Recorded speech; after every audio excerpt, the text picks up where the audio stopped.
Dear Patriots, before the news starts, please subscribe to our patriotic channel by clicking the subscribe button. Give us a thumbs up to this video. Don't forget to leave your opinion below in the comments section. Share the news on Facebook and Twitter so your friends see it. Thank you. Just in first Weinstein, now a second big-time Hollywood Democrat busted for sex abuse.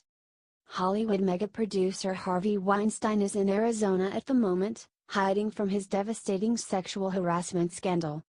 3 women have accused Weinstein of rape. So far, many others have accused him of inappropriate touching. Now it looks like Weinstein isn't the only progressive bigwig in show business with a very bad history. We're talking about Platoon director and legendary filmmaker, Oliver Stone. He's being accused of sexual harassment by a Playboy Playmate.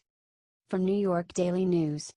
While Oliver Stone defended Harvey Weinstein amid more than a dozen allegations of sexual harassment and assault, a former Playboy Playmate accused the Platoon director of sexual assault.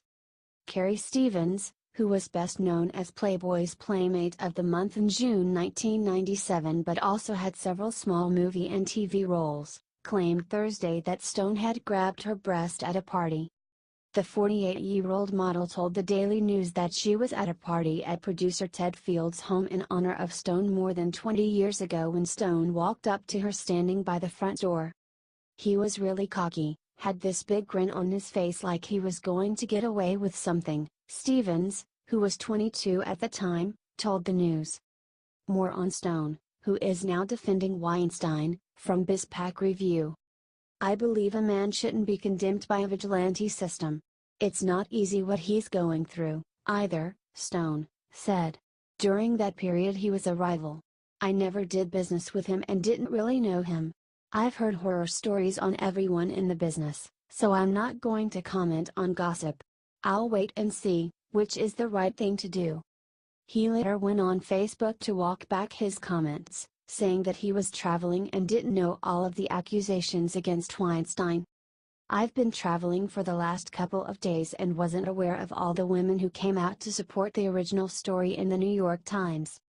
After looking at what has been reported in many publications over the last couple of days, I'm appalled and commend the courage of the women who've stepped forward to report sexual abuse or rape.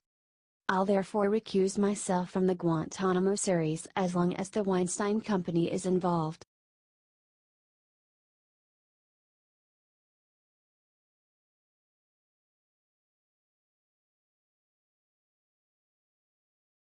Susan Rice's outrageous 2-letter response to Trump's Iran comments proved Trump was totally right.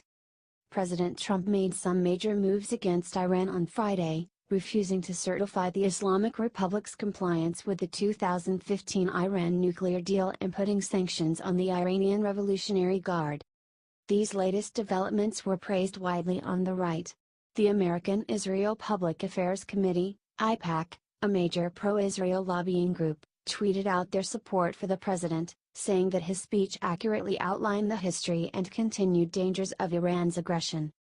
This apparently didn't sit well with Obama's National Security Advisor Susan Rice, who is currently suspected of unlawfully unmasking people on the Trump team during the 2016 election. BS, how clever. Coming from the woman who said that the Benghazi massacre was caused by a YouTube video, I'd say this is yet another indication that President Trump is heading in the right direction in terms of foreign policy. But that's not all. Former Secretary of State John Kerry, who helped build the Iran deal and is known for trying and utterly failing to bring peace between Israel and Palestine during his tenure, said this of the president's speech. I strongly hope that the other 6 signatories will prove to the world what responsible behavior is, and adhere to this agreement, no matter what false accusations and contrived provocations are put forward by President Trump. President Trump definitely seems like he's getting the right kind of critics. Share this out to show Rice and Kerry that you think President Trump is on the right track. HT The Hill.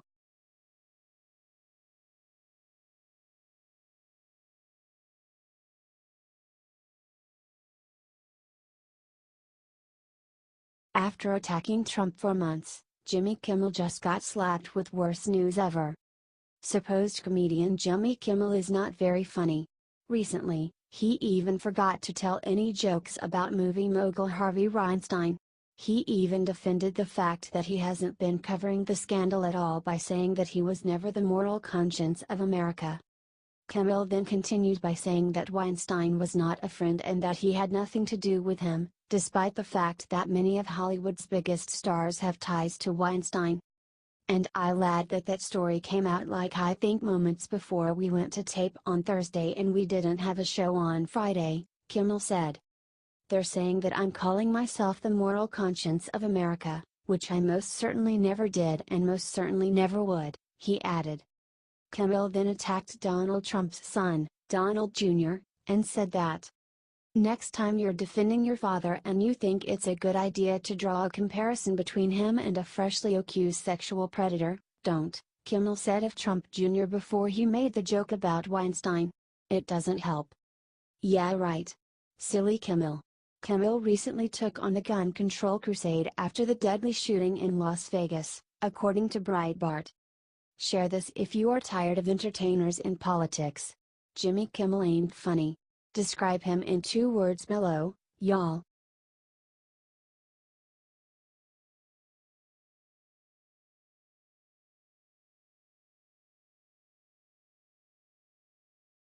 The 4 words this wounded vet said when he heard Trump's Iran decision left the room in tears. President Trump struck a major blow against the 2015 Iran nuclear deal on Friday, certifying Iran's compliance with the deal and warning that he could withdraw from it entirely if Iran continues to act belligerently. As predicted, many on the left criticized the president's address and actions, but one veteran got on Fox News Friday to defend him. Retired Staff Sergeant Robert Bartlett, who currently serves as an advisor with United Against Nuclear Iran, was badly injured by an Iranian bomb while serving in Iraq. When he was asked about President Trump's decision, he said something awesome. "That's great to see that the American president is for the military. You know, President Barack Obama knew that at least 500 military members had been killed under the influence or hands of Iranians coming into Iraq." He continued to praise President Trump. And here this president is rolling back some of those bad policies that were basically going to get more Americans killed in the future. So, for me, it's a great day. It's a great day for Sergeant Bartlett, and it's a great day for the American people. Share it out if you agree. HT Fox News.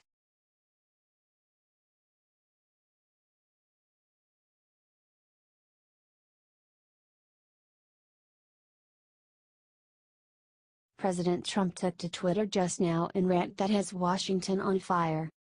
President Trump took to Twitter this morning to talk about healthcare. He says that he has totally fixed it. "This is amazing.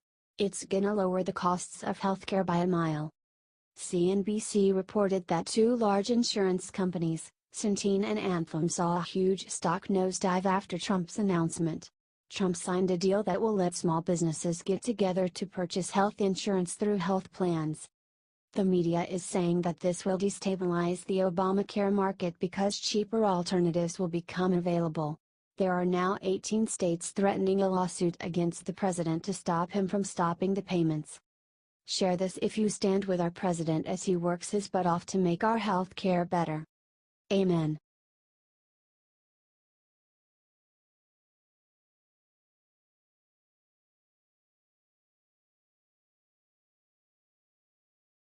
NFL star vows to quit if forced to stand for anthem, then Trump Jr. throws hard right hook.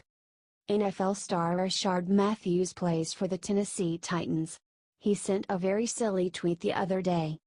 In a nutshell, Matthews said he'd quit football if he were forced, yes, forced, to stand for the Star-Spangled Banner. Here's the scoop, for Daily Mail.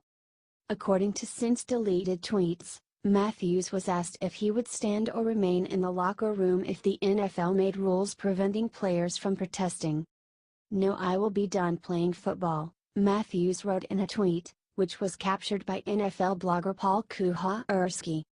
NFL Commissioner Roger Goodell previously announced that league owners will meet next week to address player protests, which is something President Donald Trump has implored the league to do for over a month. Matthews had not been among the NFL players who have protested police violence against minorities by sitting or kneeling during the anthem. However, that changed after Trump referred to protesting players as sons of B during a speech in Alabama back in September. Since then, Matthews has remained in the locker room during the national anthem. No way would Matthews follow through on his word. Libs aren't known for keeping their words. He also would be dumb to walk away from millions of dollars just to make a point. Matthews later backtracked, per Yahoo Sports. Titans wide receiver Rashard Matthews won't actually quit if NFL owners make a rule requiring players to stand for the national anthem, as he threatened in a tweet earlier this week. But he also vows to continue his stand, so to speak, against oppression and social injustice. Not right now, Matthews said, via Paul Kuharsky of paulkuharsky.com, when asked if he was serious about retiring. Let's hope it doesn't get to that. I know the owners have got a meeting next weekend, so hopefully it won't get to that. Sometimes people, as you all know, tweet some ignorant things out at some moments, and that was an ignorant thing I tweeted out at that given moment. I take full responsibility. That's why it went down, was deleted, but somebody caught me with a screenshot. HT, Gateway Pundit.